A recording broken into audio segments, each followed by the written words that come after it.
During my ordination, we promised to administer the sacraments, to preach the gospel, and to lay our hands on the sick. Well, they never really taught us how to lay our hands on the sick.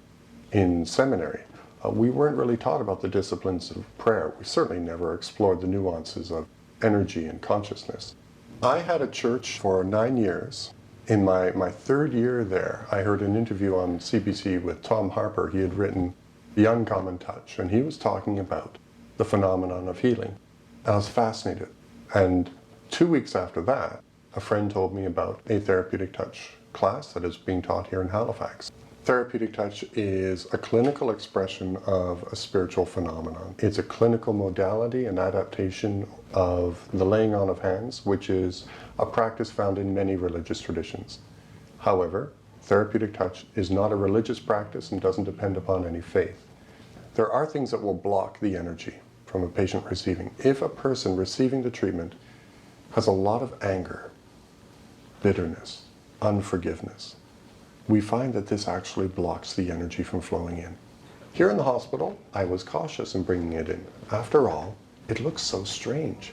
You're standing over a patient and you're waving your hands in the air, and we're talking about this energy. Now we have Therapeutic Touch integrated into the hospital in terms of ethics. It's been approved, and we have it used in a place called the Sunshine Room in the hospital. Patients can go to this room and it feels like a spa in there, and they receive Therapeutic Touch as well as Reiki or healing touch or reflexology or massage therapy. I recall giving one treatment to a patient. She had a knee replacement, and her husband was there with me, and she had pain in her knee. So I said, why don't we try this? Now her eyes were open and she's looking at my knee, and she said, are you touching me? But she could see I wasn't touching her. She says, I can feel that energy flowing down through my knee. And then as I ground it out through the feet, all the pain left. And she was quite astonished. Therapeutic Touch, developed in the 70s as a non-contact energy intervention. Healing Touch, that's an amalgamation of many different schools of healing energy and many philosophies. And it's not designed just for use in the hospital. It's something more in the public field. Reiki comes from more Eastern teachings of the Chinese or the Japanese traditions. There are literally hundreds of expressions of healing therapies that use subtle energy. The issue is not which one is better than the other. Each one is as specific and appropriate as a person's language and culture is to them. So I use Therapeutic Touch because I work here in the hospital. It's simple to learn, it's very effective, and it's backed by good research. I am a teacher in the Atlantic Therapeutic Touch Network. I first was asked to sit on the board of directors as a delegate of Prince Edward Island. Then I served as a fundraiser, education chair, and events chair. And I have retired from those roles. I didn't come to Therapeutic Touch until I was over 60. I went for an astrology consultation, and he told me that my talent was in my hands. And since I do a lot of knitting, I thought he was talking about the knitting. But he said no, that he was talking about talent being in my hands, and asked me if I knew about Therapeutic Touch or if I had ever heard of it. And I said, no, I haven't. And he said, well, find a course and take it. It's where you belong. Dolores Krieger and Dora Kuntz developed this particular method. And Dolores Krieger was a nurse in New York, and she came to McGill University in Montreal because she heard of research being done by Dr. Bernard Grad. Dr. Bernard Grad was doing research on the effectiveness of the laying on of hands. It looked as if it were not that difficult to do, and it isn't difficult. But Dolores had to put it in a method that was teachable. Peter Andrews, a registered practitioner in the Atlantic Therapeutic Touch Network, had the words Therapeutic Touch trademark. And the trademark requires a certain level of training for anyone who wishes to do Therapeutic Touch. You can work either alone or with a partner. It's a distinct advantage because in ICU and the The recovery room, you don't have a lot of time. You have a second opinion, it's faster, and you also have a witness. We do not cure. We really don't do anything except put the body in a position to heal itself. I first became aware of it through watching a program on the CBC. It was called The National at the time. And I saw two nurses who were working with a lady who was in the process of delivering her baby. And there was one nurse on either side of her who was doing therapeutic touch. And I was amazed. I then discovered that Dr. Dolores Krieger was doing a presentation at OISE. So of course I went over to attend her presentation, and that began my study.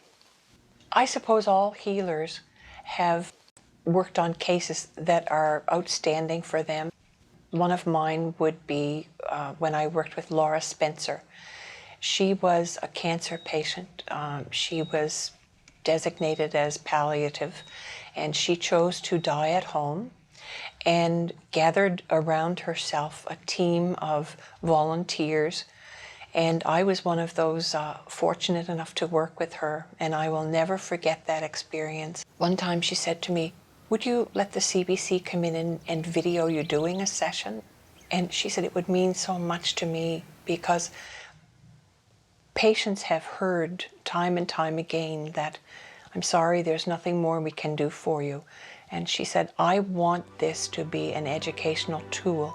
I want other patients who have been given that information to know that there is lots more that can be done for them."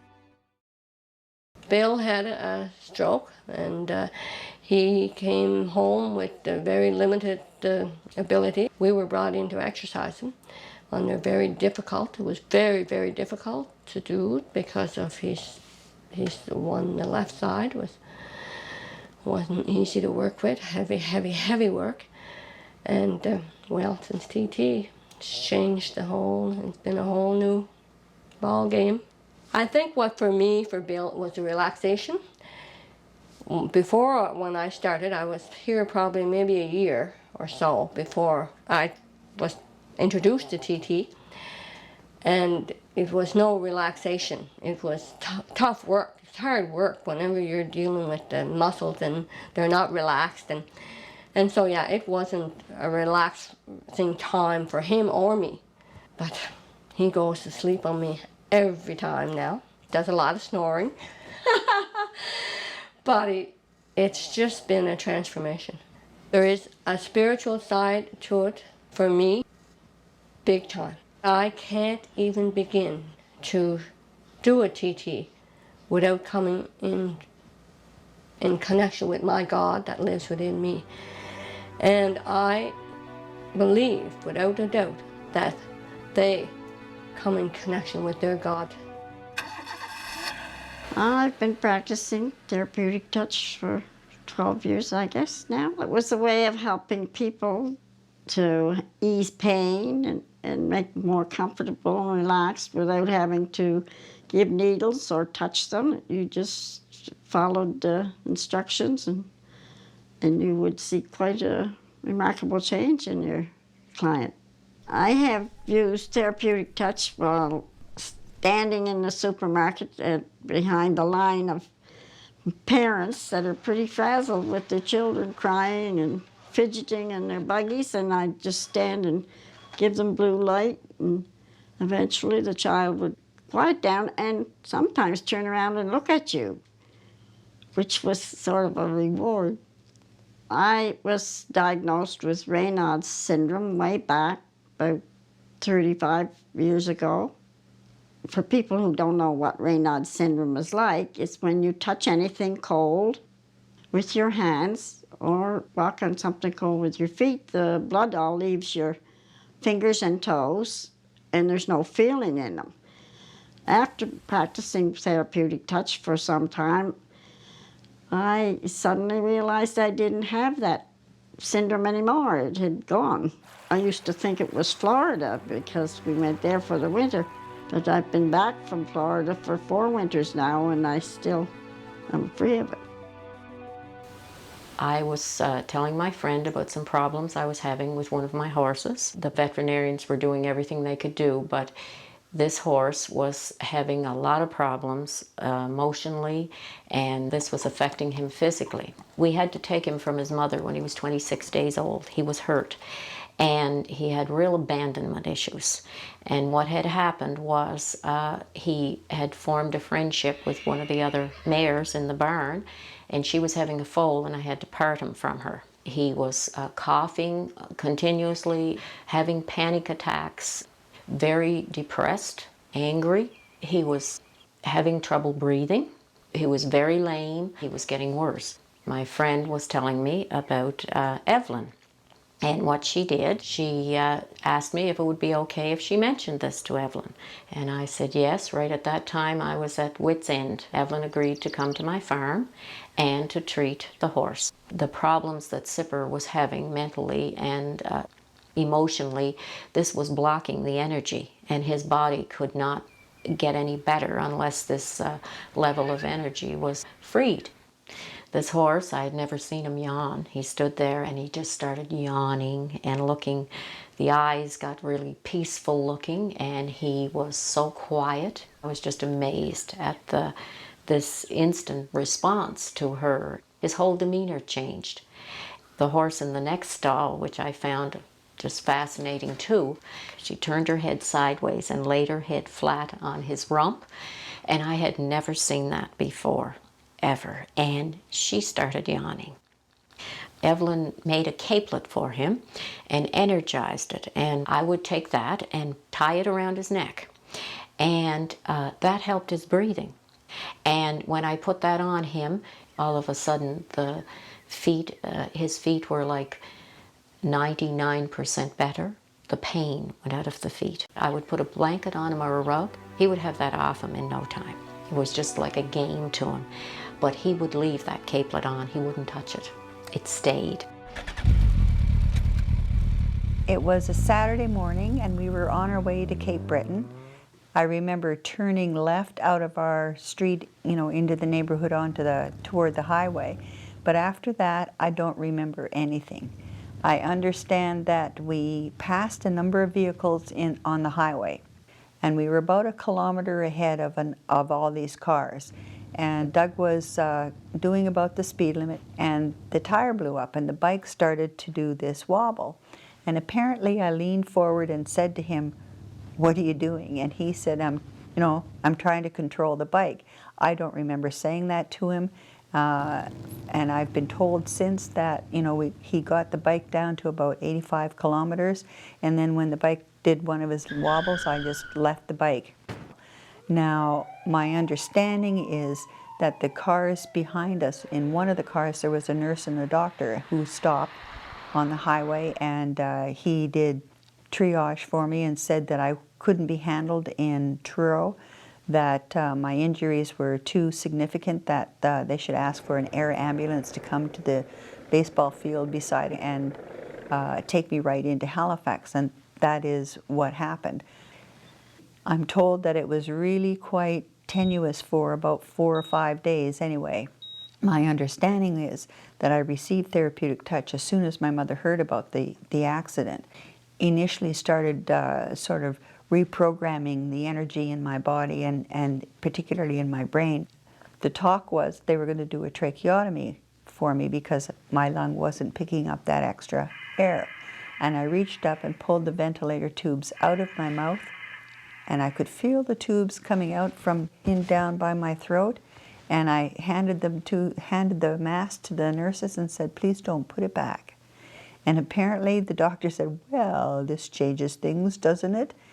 It's very difficult to be able to quantify this, but I would say, particularly from the healthcare practitioners who comment all the time about how well I'm doing, how well I'm healing, et cetera, I can't compare myself to somebody else who's had a similar kind of accident, but I would lay money that I'm sitting here and talking and in the relative health that I'm in because of Therapeutic Touch. I think it would be to one's advantage to study Therapeutic Touch. It can be used in the home, it can be used in nursing homes, hospitals, it can be used with any type of medical condition that you have. It just brings the body back into balance. If everyone that is able to take time to learn therapeutic touch could do it and would do it, it would be certainly an advantage to themselves, their families, and the public in general. We cannot do without traditional medical people, but the healing process can be hastened, and you can use your own potential to a certain extent in your own healing process. I've loved what's come with Therapeutic Touch. It has amplified my sense of wonder and awe, and more than anything, my curiosity about what we are as spiritual beings embodied, what the nature of the universe is, what the nature of reality is. It's as if now the scientists are standing on the mountains where the mystics used to stand and beholding this wonder, and they're trying to express it. But what they're tapping into is what every single person has within themselves, and ancient traditions have expressed through millennium. It's a very exciting journey.